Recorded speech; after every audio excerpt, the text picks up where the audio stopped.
times that you can. Because a lot of times you really don't see yourself going 100%. And I know you're an artist yourself, so I mean, this is better fit for you in that sort of realm.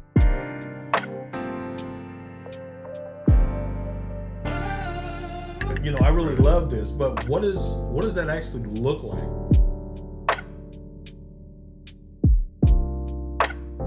But have you made any visuals to go with those recordings? Have you done anything that you could really have done with that time and made more out of it? Have you recorded the session?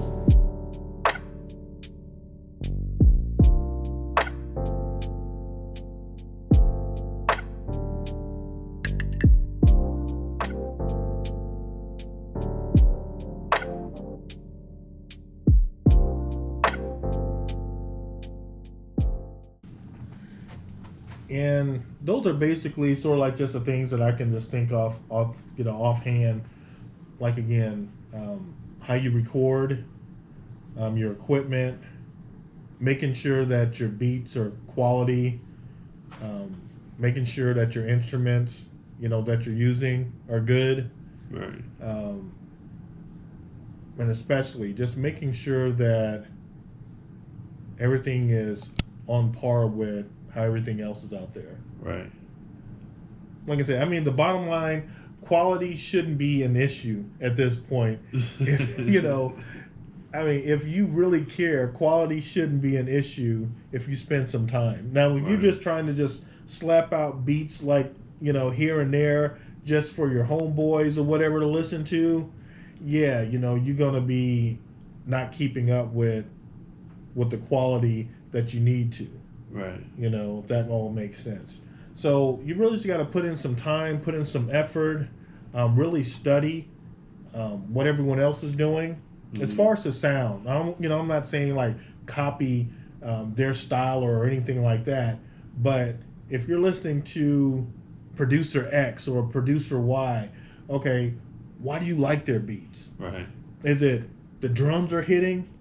Is it the chords? Is it the soundscape? It's like you really got to study it. Right. One thing how we used to do, and I guess now you can actually do that a little more so now with technology, but how we used to do, they used to come out with instrumentals. So you have like the instrumentals, but then you also have like an acapella. Mm-hmm. Now, what you do, you take the acapella and you put your beat behind it. Mm. So then, you let everybody listen to it, and they're like, if they're still nodding their head, and they don't know that that's your beat, but they can tell that, okay, it's Jay-Z or this and that, whatever type of artist it is. If they're nodding their head, then it's like, you got something. Right. But, I mean, that gets into a different thing with AI right now, because people are able to go ahead and put like that song, that has Drake on it and everything. It's like, there's no excuse. There's no excuse. There really is none. I mean, just like you said, the way with technology's going, there's no excuse to have good quality right now. Right. No matter if your mic is sounding terrible and use your headphones. I mean, even Kanye uses headphones. Right. So it's like, quality really comes down, if you really care, then that's what you're going to do. Like you said, unless you're just slapping on songs, slapping on beats, you just get out there because you're getting out there. That's one thing.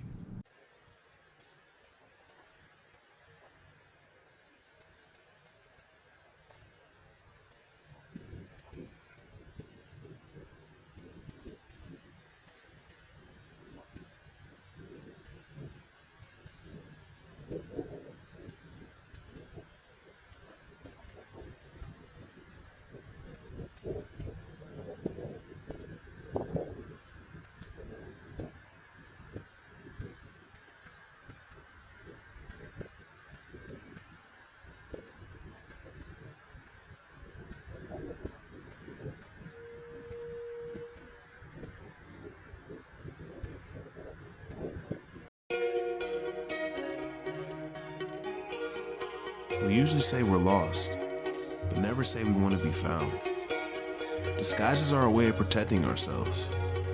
What if that's the real me? What if isolation creates the best creation? More notoriety, deeper sobriety. My greatest light was in the dark. My greatest darkness was from the light. When will the sun touch the horizon and the moon touch the sea? Who is Floyd? What is Floyd? Just what side are you gonna see?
But if you really do care, you're gonna look for quality.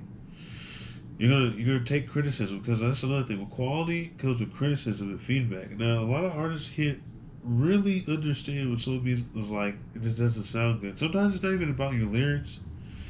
It's not about the song. It's just sometimes about how it's mixed and how the quality of the song really comes down to play. Right. If the beat is slapping and you're like, this is dope. Like, I love this. And you put up a track where your voice is all out of tune and your auto tune is in and your reverb sounding whack. I mean, people are just gonna know, because we have the trained ear of the industry right now where we hear songs like that all the time. So if you're in that lane trying to do that type of sound, it's like people are gonna be like, I hear similarity, I like this, but it just doesn't sound on par or as good as I hoped it was going to be as this. When you hear a lot of upcoming artists, you hear their stuff, you can hear the quality. You can hear me like, man, this dude was good before he was even great. Right. So it's just like, that's what you're striving for. And having that quality, having that innate hunger for just wanting to be better. Quality, like you said, should not be a problem right now. Right. And I would say this as a bonus sort of tip. If you are struggling in those areas, far as, man, I can't get the sound that I want, my beats, my vocals, and all that stuff, I would say that's when you hire out a different, you hire out an engineer. Right. That one engineer, Sav Gone Crazy, shout out to you. Yeah, Sav Gone Crazy, that's good. It's like you were able to get the sound that you wanted from him. Right. You know that there's a certain sound, and he gives you a great quality mix. Right. So if you take him something, or if you are someone who's struggling with this whole quality issue and different things like that, take it to an engineer that is known within the community where everybody's going to. Right. If everybody's going to this person, you love that sound that's coming out of that studio or out of that home, you take your stuff there. You go there. And while you take your stuff there, something else that what you need to be doing is figuring out, how are they doing it? Right. Spend some time with them, pay them a little extra for them to teach you, how you can get on your engineering game at home. Right. Because for producers and artists nowadays, it's a home versus studio. It's a home studio versus the regular studio. And, we'll dive into that in another subject. But right then and there, it's like you got to take things home with you to better your craft when you go to the studio. you gotta understand, like, okay, maybe the whole game, like, if everybody's doing, let's say, for example, like Logic or Fruity Loops, you take back what you know from Fruity Loops, from what you saw your producer, engineer who did on the same program, and you go home and you're like, man, he's got auto tune, he's got wave tunes. How about I download the same thing he's using to record me, and let me just start with one plugin at a time, Right. and get better at using it at my own home studio. That's what it really comes down to. Is taking what you learn from the bigger people who understand it and being able to apply it to yourself. So when the time comes to where you need somebody else, to better yourself, you can have the tools to keep yourself going along, to better craft yourself mindily or mentally, and keep getting better until you go to the next person or the same person who just elevates it instantly for you. But it's like taking those skills and those crafts is what make artists great. I know there's that meme where it's like Young Thug's reaching over Lil Durk and like on the computer, but Young Thug knows what he's doing because he's in the studio every day. Right. So it's like at some point he probably does not need an engineer unless he really wants a certain sound. So it's like if he wants his regular sound, he's in the studio by himself, engineering himself because he makes so many songs a day, a month, a year. Because he's in the studio. Right. So he can mix himself. So that's what makes him also great. So it's just like that's why you gotta understand as an artist, the quality aspect comes in, like you said, when you go to these studios, take some of that knowledge back or take some of those opportunities to pay a little bit more or stay a little bit longer to be able to understand what you're doing and why they're doing what they are on your songs to make you better. Right. I think that's pretty much it for when it comes with quality. I mean, right. Basically, just make sure that your stuff sounds as good as the stuff that you normally listen to. Right. Right. And dig into how did they do it. Then also dig into who's the people in your community that's doing it. Right. Get with them. Have them teach you. Yeah, I agree with that.